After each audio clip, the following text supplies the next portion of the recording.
also, if you're interested, I also could show you. Let's see, what else do I have? I have the image go. Oh yeah, here it is. Because that was also a fun story, but it's a bit of an older project.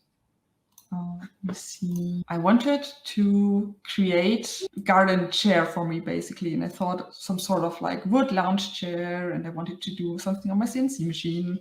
And I stumbled upon a paper where they described a really simple, nice algorithm that simulates the vein growth in leaves. And I really like to be inspired from nature. Nature has so many cool patterns. Mm-hmm. From that's awesome. And that gives like that intricate and sort of entangled structure that would fit well to the chair idea that I had in mind. Cool. So, I lost my mouse cursor. Here we go. So I let it grow not in a leaf shape, but in a rectangular. And then I threw it on my CNC machine.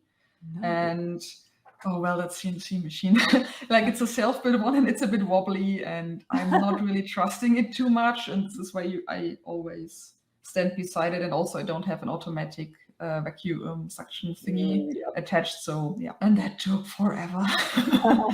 Like I think just that one part was like 5 hours of only milling. Oh my gosh! Wow. Parts. But the chair that came out of that really was nice. That is amazing! Wow. It looks a bit flimsy, but it's actually quite sturdy. So it's like 22 millimeter birch plywood and like this plywood with these fine layers, and this is very sturdy wood, so it works really well. But the problem with being an artist is you build something to use it, and then it ends up in a museum. And so I made a chair, and I think I used it for. I brought it to Chaos Communication Camp, which is quite a big hacker camp in Europe, a really big hacker camp actually in Europe. And I had it there for a week, and then I came back and had to put it in a museum for a few months. So I could only enjoy it after that time, but I still really like it. And like very underestimated the surface you create, because when you mill it, especially from like a flimsy CNC mill, you need to sand it down by hand. But if you use a design that creates such a huge surface with so tiny details, and I was sanding forever. Oh, I can only imagine. But now, so could people who are visiting in the museum actually sit in the chair, is my question, or was it? It was not planned for them to do, but I mean, if someone would have tried it, I'm not sure. Maybe I'm not sure how the staff of the museum would have reacted. I don't know, but I had several people sit on it, and it works quite well. And if someone out there wants to mill it themselves, I have the files on my website, but I can not really recommend it because like it just takes forever. But that's why it's a CNC mill, right? Yeah, right.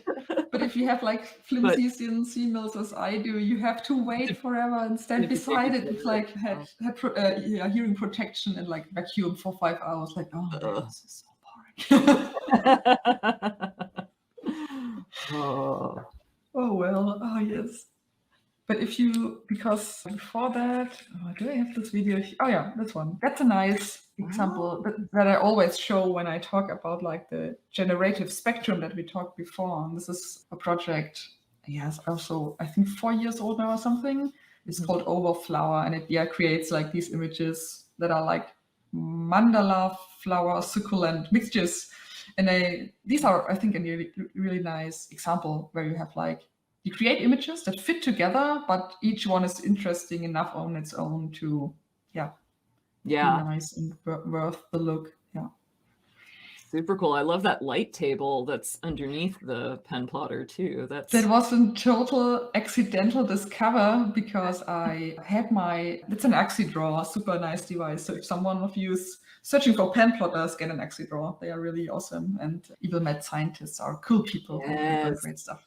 They're awesome. Lenore has been on the live stream. Oh yeah, it's awesome. Yeah. Absolutely.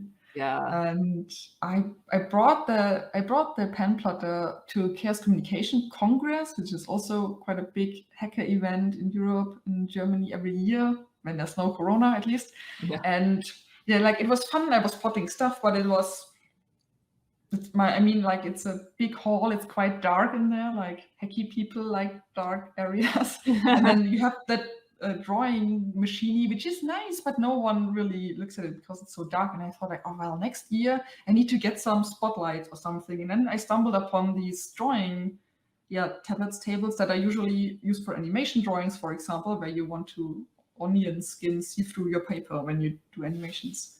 And they are super cheap, like $20 or something. Nice. And yeah, that's what I bought, and that worked so well. It's like flies to a lamp. Like, people are like, oh, it's drawing, there's light, something is happening, what is going on? And people are instantly swarming around the machine. So yeah, I can, if you have a pen plotter, I need to exhibit it somewhere, get a light table. Perfect.